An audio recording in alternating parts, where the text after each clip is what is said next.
ইউক্রেনের president Volodymyr জেলেনস্কির দফতরের chief of staff Andriy Yermak দুর্নীতি দমন সংস্থার তল্লাশির পর ইস্তফা দিয়েছেন। রাশিয়ার সঙ্গে চলমান সংঘাতে দেশটি অনেক চাপের মধ্যে রয়েছে। তার মাঝে জেলেনস্কি ঘরোয়া রাজনীতিতেও চাপে পড়লেন।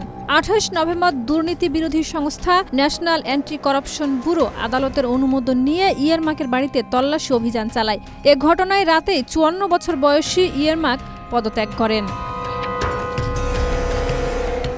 ইয়ারমার্ক জেলেনস্কির সবচেয়ে ঘনিষ্ঠ উপদেষ্টাদের একজন ছিলেন। তবে সাম্প্রতিক মাসগুলোতে তার বিরুদ্ধে বিভিন্ন দুর্নীতির অভিযোগ উঠেছে।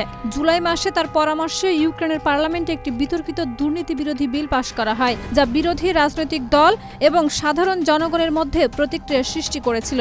বিরোধীরা বলেছিলেন, নতুন আইন কার্যকর হলে দুর্নীতি দমন সংস্থাগুলির ক্ষমতা প্রশাসনের হাতে চলে যাবে, যা আরও দুর্নীতি বাড়াবে।